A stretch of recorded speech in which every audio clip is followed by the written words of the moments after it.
at some point here. Let's see.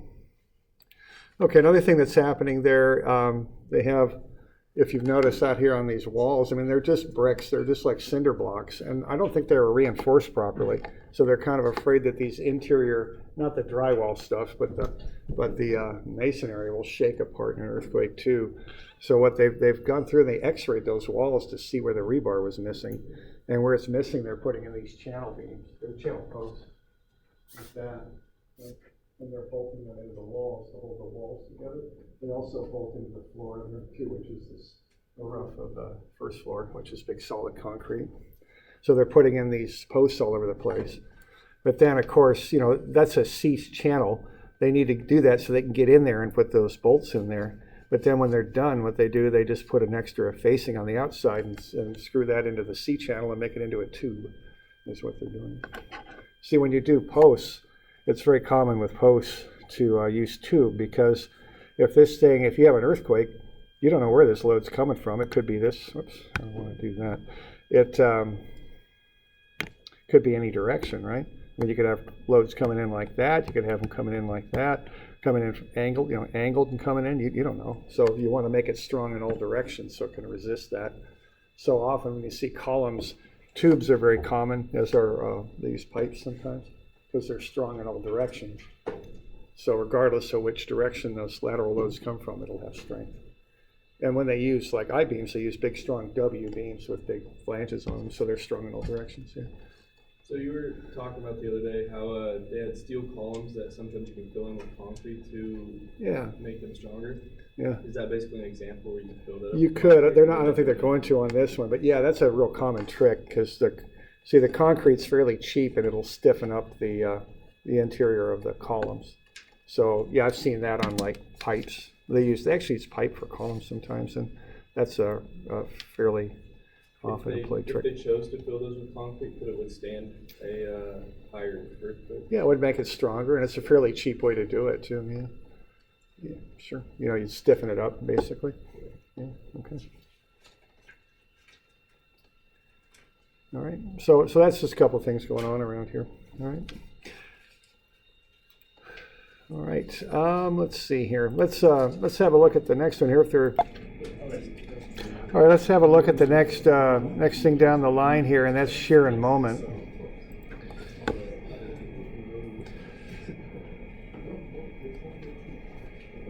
All right. So what we're doing here, we're going to go inside of a beam. So we're kind of getting into strength of materials kind of stuff, which is one of the classes that follows this way.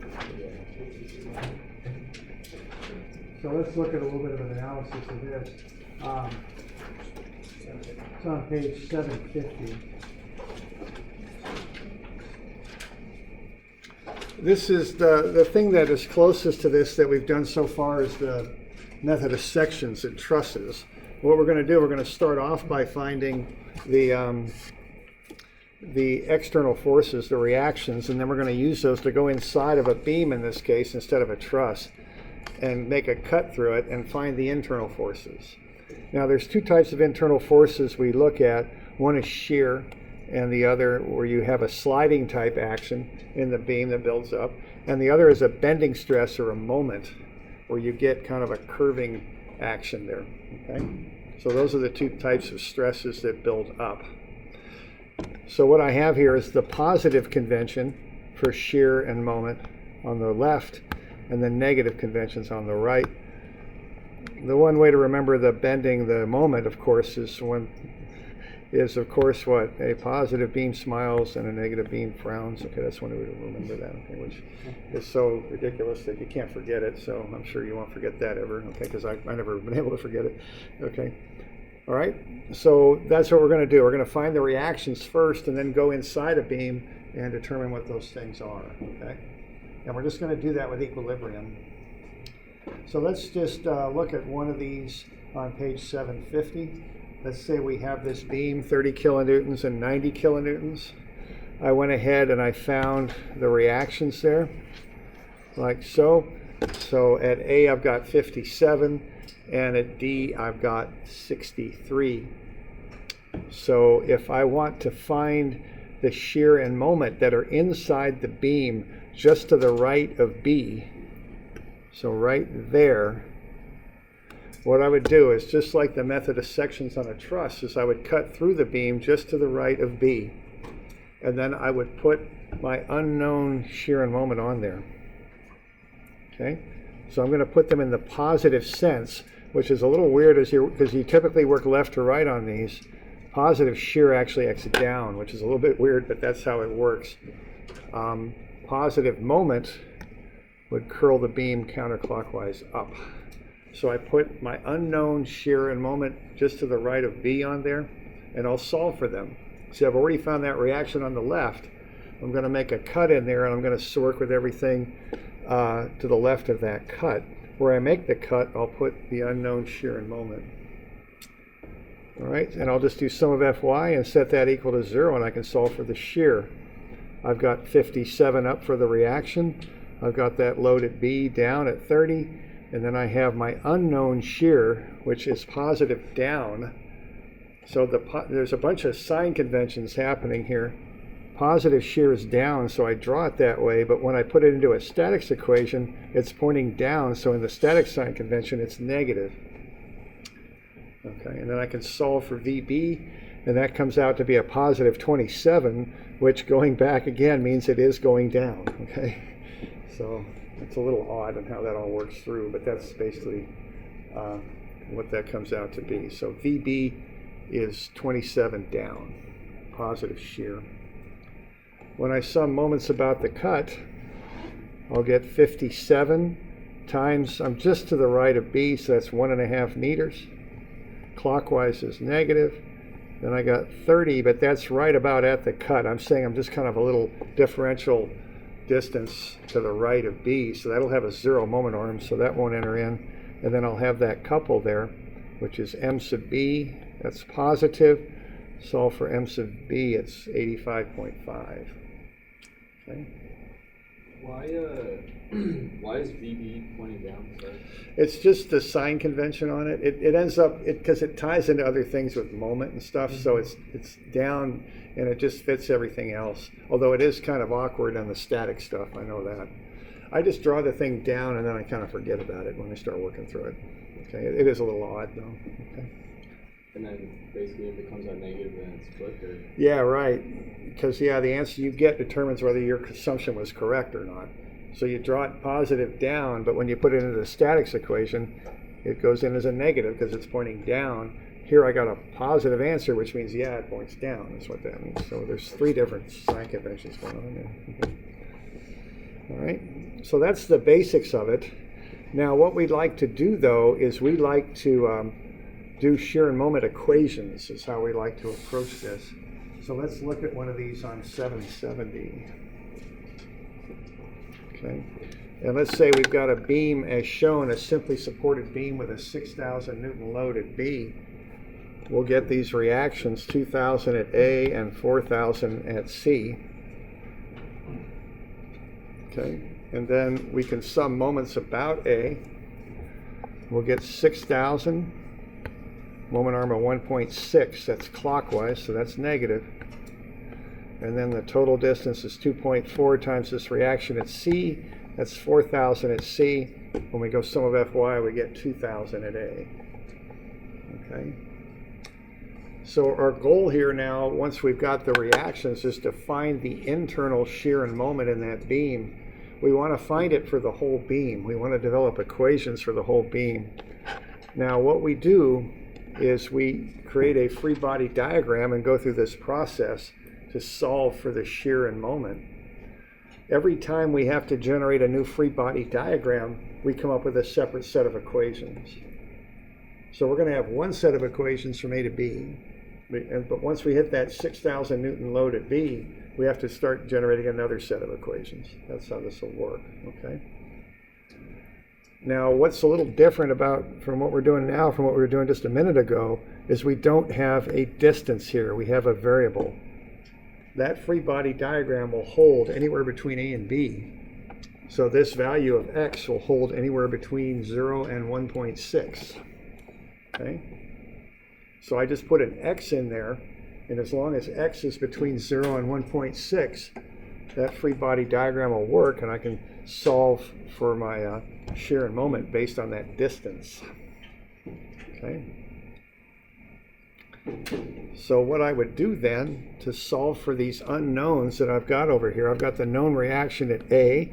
I've made a cut anywhere between A and B, just like Methodist sections for a truss. And now I'm going to pull off this left-hand side and solve for it, except now what I'm doing there, where I made that cut, I'm putting in a shear and a moment. Shear is positive down, the moment's positive curling up. So when I go sum of Fy, set that equal to 0, I got 2,000 up and VAB down. So when I solve for that shear, anywhere between A and B, it's just 2,000 is what it is. Okay. I can also then sum moments about the cut and set that equal to 0. I'm going to have minus 2,000 times x, because that's coming around like that, clockwise. So that's minus 2,000 for the load, x for whatever the distance is, and then plus MAB. Solve MAB, it's 2,000 times whatever x is. Okay. So what I know now is the shear between A and B is 2,000, and the moment anywhere between A and B is 2,000 times whatever the distance is from A, as I work my way across. Okay. So that's the basic procedure. So the change here is that we now have this distance x that we're using that we can plug in.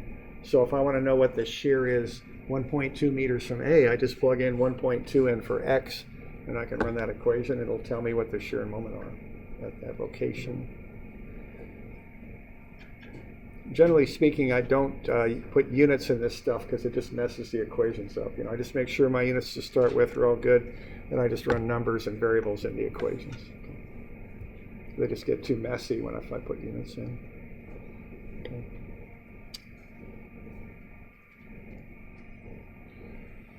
All right. Now that holds between A and B. How about if I'm between B and C? Why don't you see what you can come up with for the shear and moment there between B and C? Why don't we just spend just a couple minutes on that?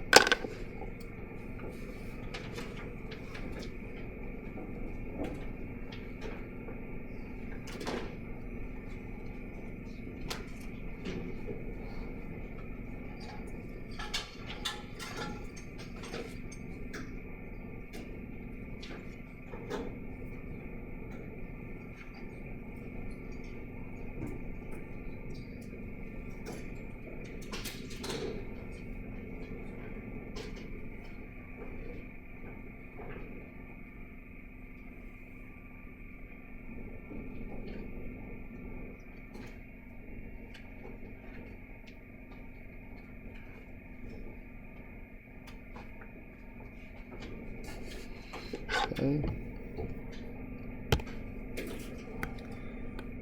So you get the shear and moment on there, like that, and then you just solve for them. You've got a distance x. So if it's 1.6 from A to B and x from A to wherever I'm making that cut, what's this little distance in here going to be?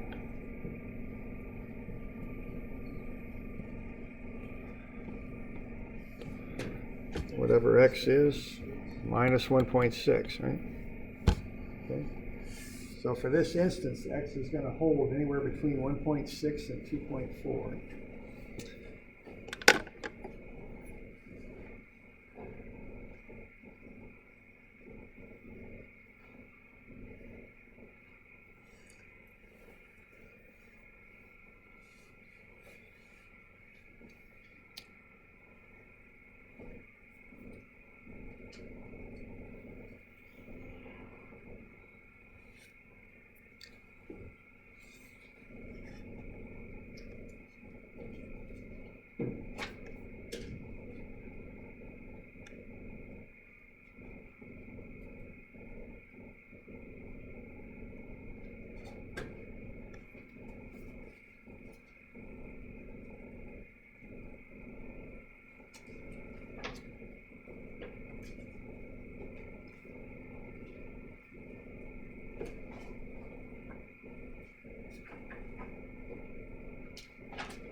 just some of FX, some of FY, and some of moments. That'd be the way to do it.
Take moments about the cut, wherever it is you cut typically.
Okay.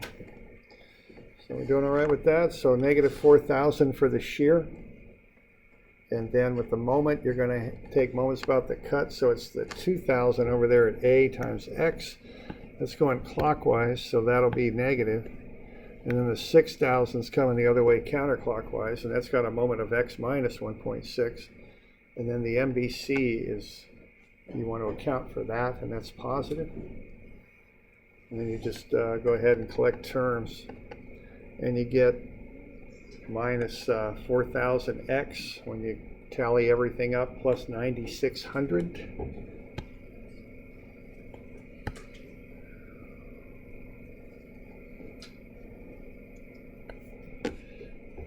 Now a check on this when you're done, if you take a derivative, you could spell derivative, that would be good. There we go. I think of the moment, it should get you back to the shear. That's a check on this. Now you can't integrate the shear and get to the moment, but the problem is you pick up constants of integration. So I don't find that to be a very effective way of getting from shear to moment. It's just as easy to do the equilibrium or easier in my thinking. Okay. Okay, so negative 4,000x plus 9,600. Are we doing all right on that? Okay. So it's correct to say negative 4,000 and not 4,000 up? Yeah, use a sign on this because we're doing algebra, so we want to just keep the sign with it, yeah. Okay, so yeah, it's not, I wouldn't call it 4,000 up, I call it negative 4,000. Okay. All right. All right, so that's kind of the drill on this. Now, really, if you're using a computer, which a lot of structural engineers do these days, of course, because it's very high reliability and it's complex. So there's lots of computer programs that do structural now. They'll be based on running equations, I think. But we often make diagrams because they're easy to see, and you can kind of figure out, what things are doing in your beam design. So there's what I have here is a table where I tabulate these things. From A to B, I have the shear and moment, and then from B to C, I have the shear and moment, and then I just graph them up. And those are called shear and moment diagrams. They're commonly used in industry to represent shear and moment. Okay. And the advantage of that for a person is you can see what's happening in the beam. If your design parameter here is moment, you can see, how you might design things. You could get an idea of how you could design something to resist those moments because you have a graphical representation of it. Okay? So, you doing all right with that? Okay. All right, let's look at a cantilever. Okay, remember that's like a beam that projects out into space. It's either embedded in that wall on the left or bolted to it and fixed. Let's have a look at that.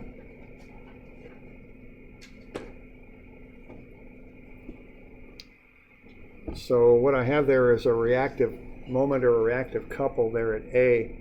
So sum of Fy will get me Ra at 4,800 newtons.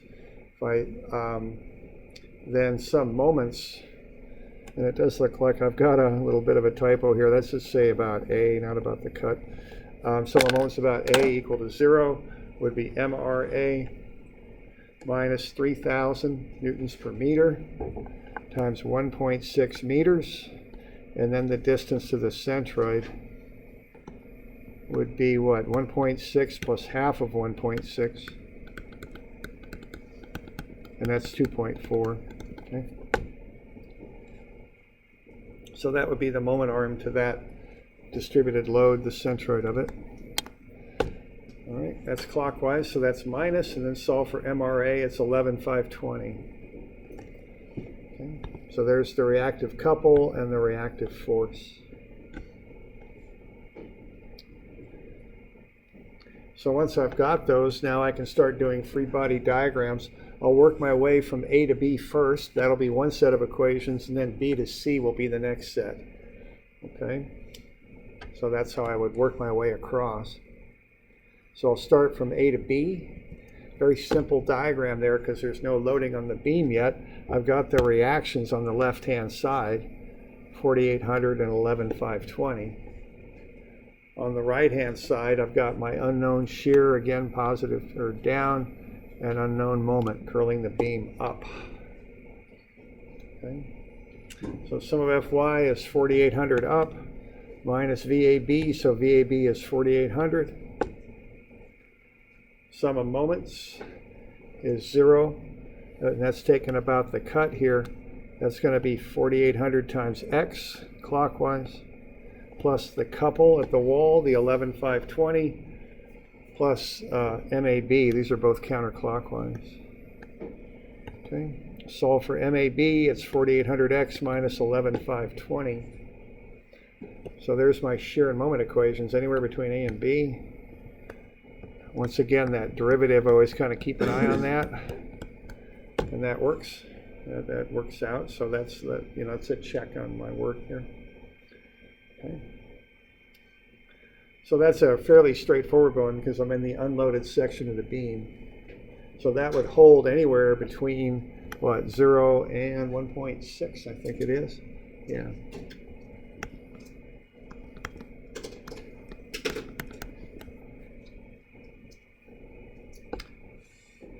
Okay, now the next one's a little bit trickier there, so let's have a look at this one.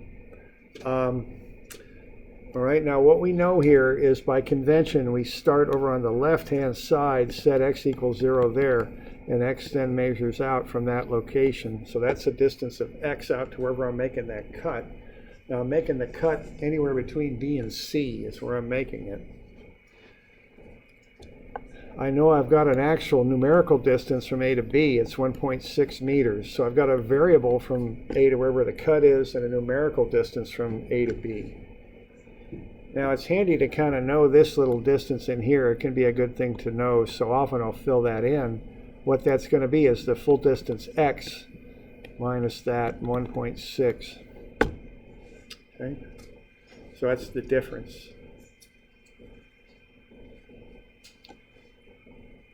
All right, so why don't you just take a minute there and figure out what the shear would be for BC. What would that shear come out to be?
So in this one, I think you're going to have to find the area of that. And it's based on variables. If you'll notice what the base is, that should help you come up with the area of that.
I've got some of the algebra worked out below because there's a fair amount of algebra on these.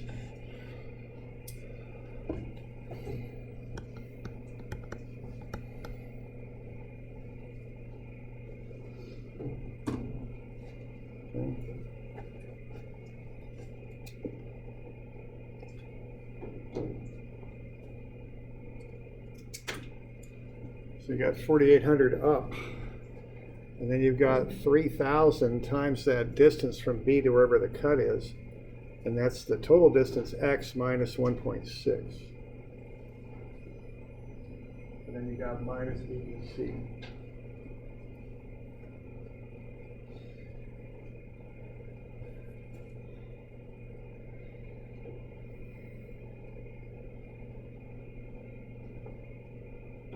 And actually, you know, these kind of have a pattern to them, so it works out pretty nicely because usually when you draw the VB, the shear in its positive sense, it's negative.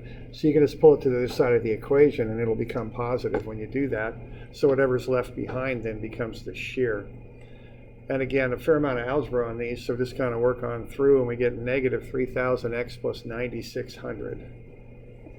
So this should hold anywhere between 0 and 1.6.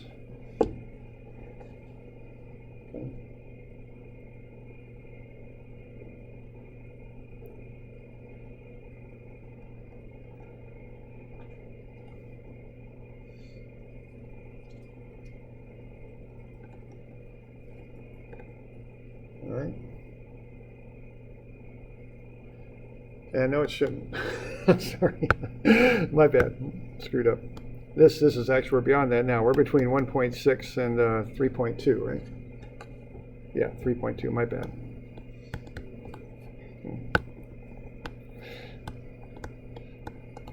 There we go. So we're between B and C. Okay. All right, so we get that. And then, you know, when I'm doing these, I like to do them real kind of step by step, like I like to do things here. So I'm making a cut somewhere between B and C there. And I want to get that moment. Okay, so what I'm going to have there when I do that moment is I'm going to have that couple right there, and that's counterclockwise, so that's going to be 11,520. Okay. Then I'm going to have that 4,800. Now that's going to come around negative. So that has a moment arm of X. Okay, now for the other little bit here, and what the other little bit is that distributed load. See, I've cut somewhere between B and C. So what I need here for the distance, for the base of that distributed load, as we were just going over, is x minus 1.6. So what I'm going to have then is this thing's going to come around counterclockwise, so that's positive. Then I'm going to have the magnitude of 3,000 times the base, which is x minus 1.6. Okay, so this is the height is 3,000, the base is x minus 1.6, but I'm doing a moment, so I need a moment arm. And what that's going to be, see this distributed load it's a rectangular load, so it's going to be applied at the center of that rectangle, and that's going to be x minus 1.6 over 2. Okay, so I'm going to get something that looks like that. And then I'm going to have my plus MBC on the ends. So there's the derivation of that equation there. All right. So I've got the 1520, or excuse me, the 11,520. That's the couple at the wall. And then I've got the reaction at the wall times its moment arm of x. And then I've got that distributed load little thing where I got 3,000 times the base, which is x minus 1.6. And then the moment arm is x minus 1.6 over 2. And then to that at the end, I add MBC. Okay. So that's what I'm doing there.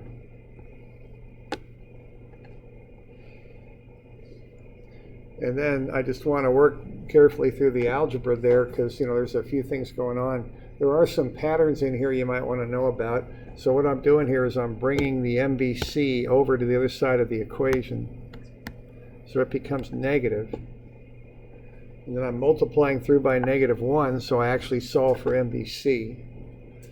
And then this is kind of a common little thing that comes up, this little thing, because if you got rectangular loads, and you're right next to them where you're with your cut, the base and the moment arm are related. The moment arm is half of the base. So before you get too deep into that, the thing to do on this is to pull the 2 out, get it under the coefficient in front. That becomes 1,500. Then you've got a nice quadratic square there left. They're always that way. They kind of follow that pattern when you work through them. If you run into more than one of these, that's kind of how they work out. So you're going to have 1,500, that's 3,000 over 2, times x minus 1.6 squared. And then I just expand the x minus 1.6 squared, and then I multiply the 1,500 through it and get that. And then I collect terms, and there it is. Okay. And then, once again, if I take a derivative, I'll get back to the shear, which should be negative 3,000 x plus 9,600 is what the shear ought to be. Is that what it was? I hope so. Yep, that's what it was. Okay.